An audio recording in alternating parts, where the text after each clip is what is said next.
What on earth is this? I'm Charlotte Griffiths. I'm Rebecca English. Hello, I'm Richard Eden. And this is Acting Royal. I've been asked to watch some clips showing representations of Harry and Meghan over the years. All right, let's get stuck in. This one definitely looks like their home, I think. I think it could be an accurate portrayal of the glimpses we've seen of their home in Montecito. Harry, it came! It finally came! It's an invite to a fancy formal event. The Obama Foundation Awards Gala. God bless Spitting Image. They just get these things so right. Oh, is this one of them socks and shoes things? The important thing is, Michelle will be there. She's turning her book Becoming into a big budget movie. This is my chance to convince her I'd be perfect to play the lead. When they go low, we go high! Fantastic! I will be coming to watch that movie. This really did happen. They really did try and go to events in Hollywood, in California, to try and get Meghan a job in the industry. Oh, this is hilarious and very cruel, I have to say. Because, when Harry and Meghan moved to the States, there was lots of talk about them sort of being the new Obamas. They were going to follow their statesman-like journey, and they would also start making podcasts and television programs. And there was a genuine sort of talk that they would be, rivals to the Obamas.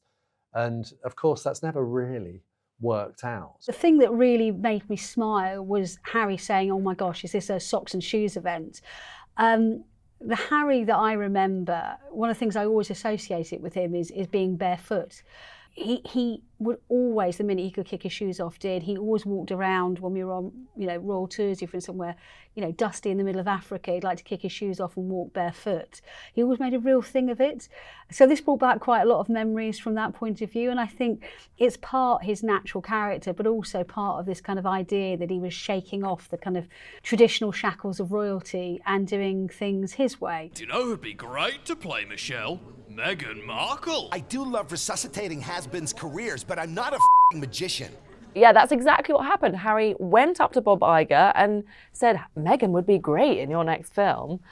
I actually can't believe it happened really now looking back on it. And this use of the word has been by the Quentin Tarantino puppet, again, is very unkind, because it's something you do actually often hear on social media, references to Harry as has been. Because obviously he is a sort of has-been royal. So, there is an element of truth in it. So we can see this set at Balmoral Castle in 1997. What's going on? Nobody will tell me anything. Wills, can't we go ask Father? Interesting that he calls him Wills here, because everyone does call him Wills, but in Spare, Harry mysteriously calls Prince William Willie the whole time. And there's always been a bit of scepticism about that because, as this accurately portrays, everyone calls him Wills, not Willie. Your Royal Highness, please lower your voice. Thomas, why is everyone awake? Did something bad happen? I'm so sorry. Well, this clearly didn't happen because, as we know from Harry himself, both himself and William were asleep and their father woke them up. I'm afraid I have some dreadful news. We've had an accident. I mean to say, Mummy's had an accident in Paris. Is she all right? No, William, I'm afraid she's not all right. She was hurt quite badly. Her car went out of control. It appears some photographers were chasing her, and the doctors tried very, very hard to help her. But I'm afraid she's gone.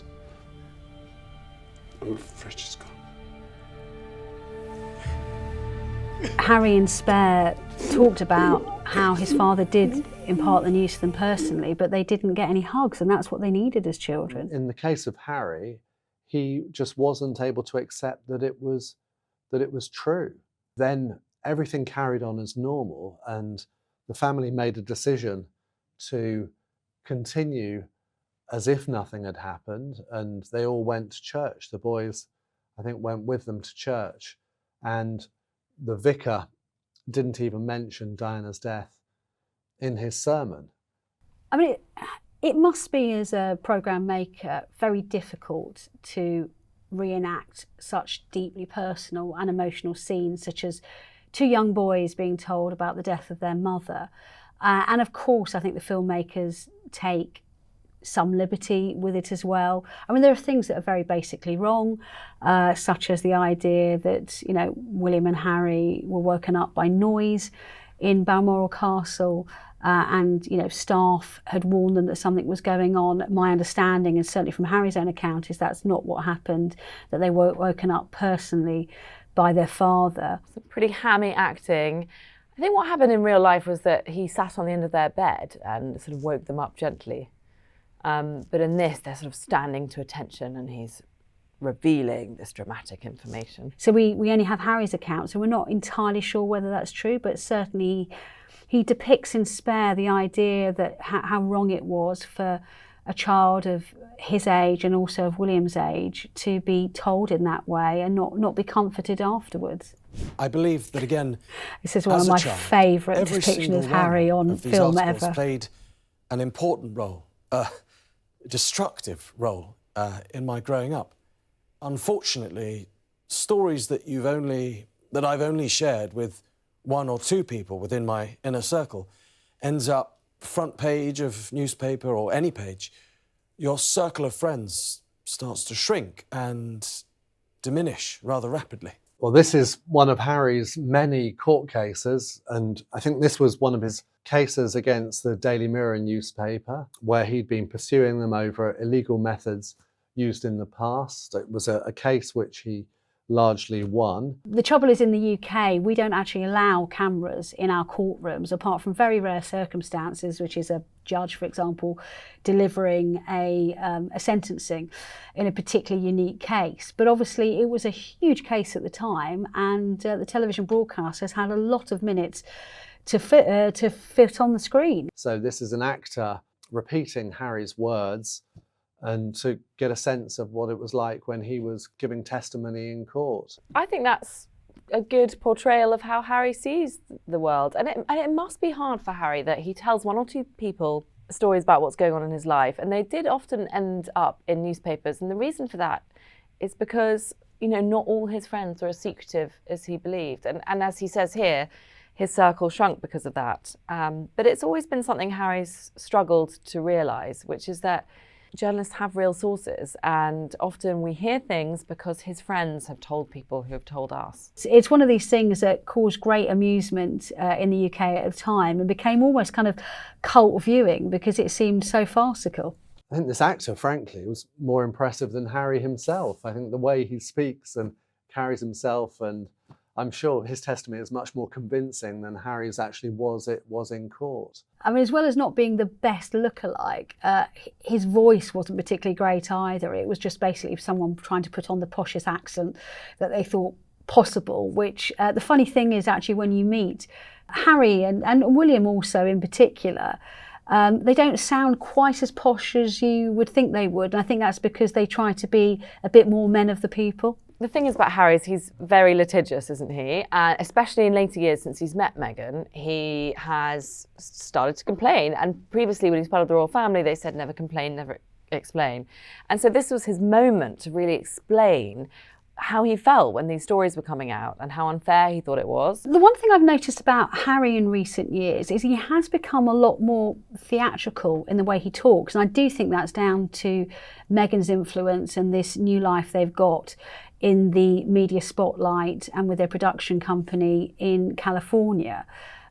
He kind of was quite natural when he spoke before. You know, he was quite kind of matey and one of the lads. And now when I hear him, and I haven't spoken to him for many years in person, but he speaks even normally in quite a soundbitey way, as if, you know, he thinks that everybody is hanging on every word he said to be reported in, you know, on the television or in print or magazines. And I think that's a very notable change in the way he talks to people. It's as if he's always conscious of a camera being on him. What's up? It's your boy, Harry Windsor, aka Ron Sleasley. Yeah, official wedding video 2018. When I knew Harry very briefly, he was actually like this. He was really fun and really silly, and he'd be like, "What's up?" So spot on, I'd say.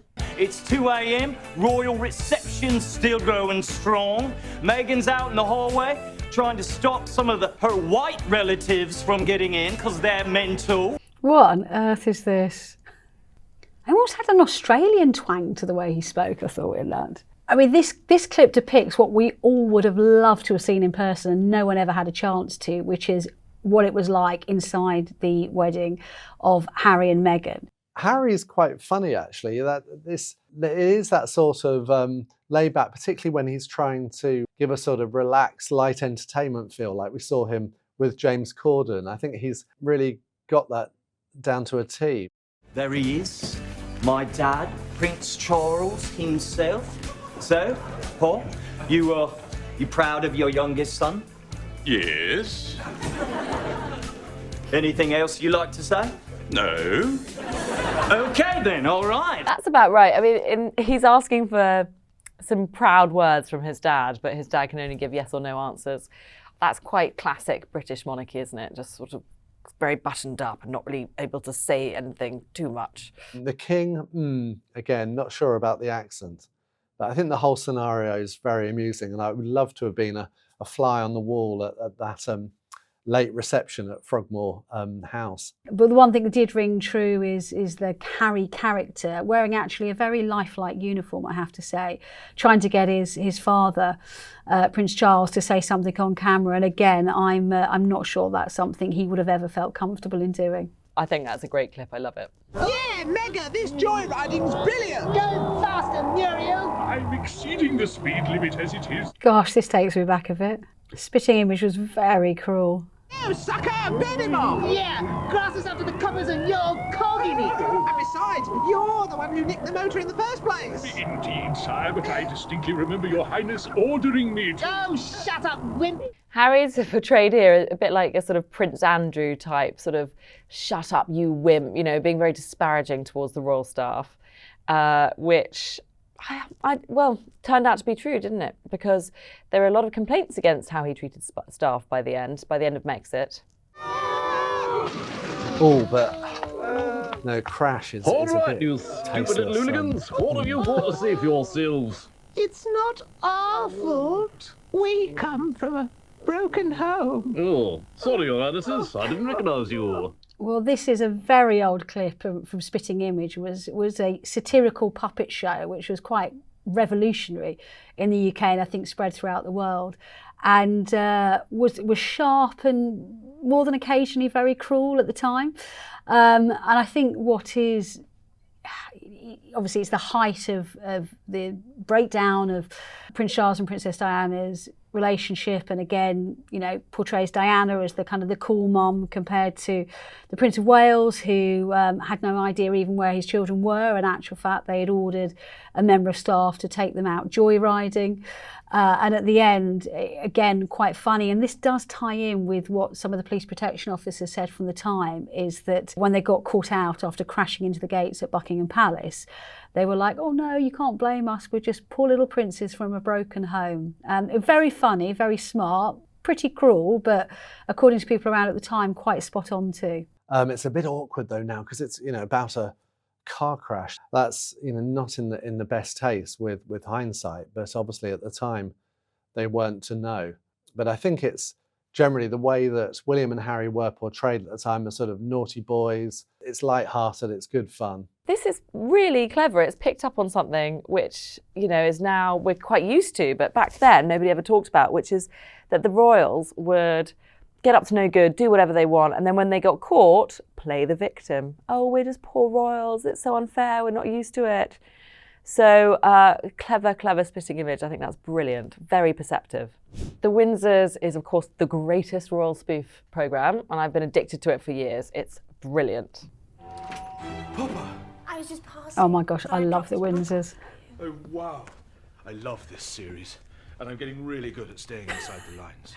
Very cruel, showing Harry not being able to colour in between the lines. This is Pippa Middleton, who's sort of being portrayed as really sort of in love with Harry and hoping to marry him. Sooner or later, she's going to realise I do literally nothing. You're kidding me! That's wonderful! Oh, thank you. Talk to you later. Harry! Bad news. No, I got the part. I I can relocate here and we can be together. That's brilliant.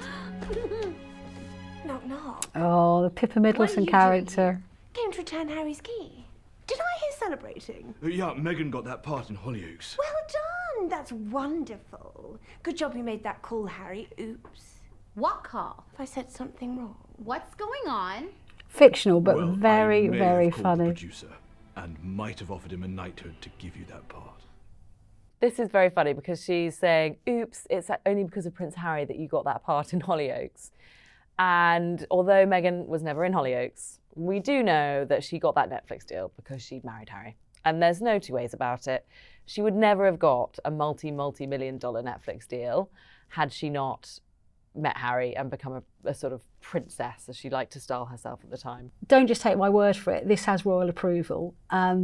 The programme is adored by the staff within Buckingham Palace, I can promise you that. And I know has even been watched by more than one member of the royal family as well. And it shows the royal family with all their idiosyncrasies, but in quite an affectionate way as well. And we did wonder how the programme might change when they brought Meghan into the programme, but the actress has been absolutely brilliant. And it portrays Harry, again, it's a very one-dimensional view of Harry, but I think one that, almost as a kind of upper-class English buffoon who, just thinks everything is wicked and wonderful. But again, very, very funny. The character of Pippa Middleton runs throughout this programme, and it's a throwback to the time of when she became a star following William and Catherine's marriage. But she's portrayed as Harry's ex-girlfriend and scheming to constantly try and split him and Meghan up. Again, very fictionalised, but it works as part of the programme. As I say, it's cult viewing within both the royal family and Buckingham Palace because they can see how genuinely funny it is. Okay, so this is the greatest clip about Meghan and Harry of all time, the Worldwide Privacy Tour.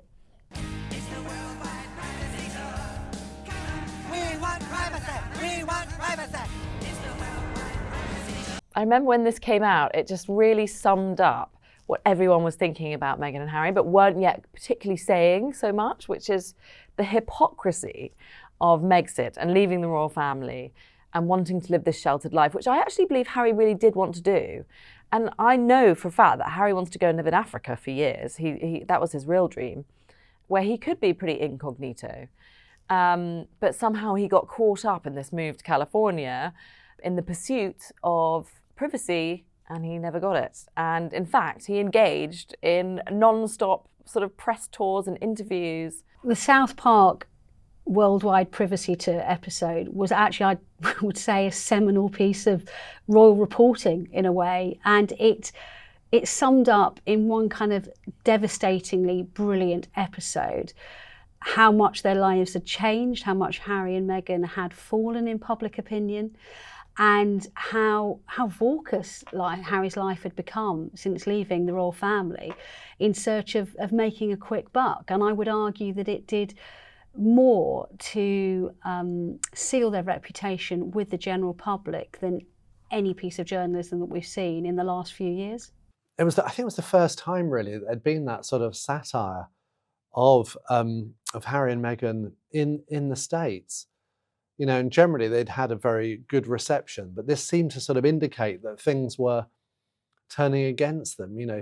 We want our privacy, stop looking at us, at the same time as trying to attract attention with their Oprah Winfrey interview and with their Netflix series. You've lived a life with the royal family, you've had everything handed to you, but you say your life has been hard, and now you've written all about it in your new book, Where? They call it wah instead of spare, which of course is brilliant, because that's what it was. It was just one giant long whinge. We just want to be normal people. All this attention is so hard. Isn't it true, sir, that your questionable wife has her own TV show and hangs out with celebrities and does fashion magazines? What are you suggesting? Well, I just think some people might say that your Instagram-loving wife actually doesn't want her privacy. How dare you! It's again that dynamic of Harry swooping in to defend his wife and goes, "How dare you, sir?" And then he kind of leans over onto fictional Meghan and protects her from the cruel comments. And it's again that dynamic of her being bossy one minute and then the victim the next. At the time, Harry and Meghan tried to put a brave face in it and suggest that, you know, they understood as public figures, they found it funny and that they should take it in their stride. But from everything we heard is that they were absolutely devastated by it because it had cut through with the public in a way that we had not seen anything else have. And it, you know, the makers of the cartoon really got to the crux of what people were filming, that this couple were storming out of the royal family because they said they couldn't handle the public attention, they needed more privacy, at the same time as effectively selling themselves on a global stage to the highest bidder. And that it captured that hypocrisy brilliantly. The trouble is, I don't think Harry and Meghan would have got the stupidity and the hypocrisy of their position because they are so caught up in their own little bubble. And that was something that was kind of echoed to me time and time again, even as working members of the royal family, is that they were so caught up in this situation they had created themselves, and this kind of fairy tale in which they, you know, the victims of kind of evil, manipulative courtiers in the royal family, that they really couldn't see how much their own behaviour contributed to what was happening. I think the best of all these clips are the ones that are parodies, because he is infinitely parodiable.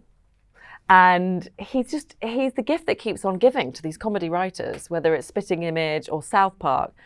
And what it is the lack of self-awareness. You know, it's so spoofable, that lack of self-awareness, that seeking of drama, and then shielding away from it. The protecting Meghan, when we all know that Meghan knows exactly what she's doing, and she's not a clueless victim. She's a very smart woman. And actually, maybe it's Harry that's not that bright, and Harry doesn't sort of somehow get the game he's playing. Sometimes he's not in on his own joke. And of course, that makes the jokes even better.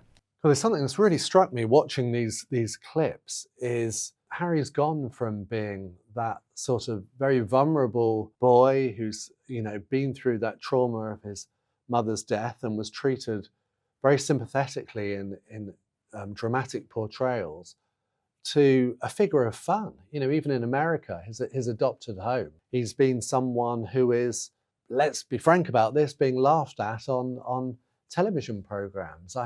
I'm not sure that's what Harry and Meghan envisaged at all when they moved to the USA. That was a real trip. I hope you've enjoyed what you've seen in Acting Royal today. Do let us know in the comments below. And for more great royal content, don't forget to subscribe to the Daily Mail Royals YouTube channel.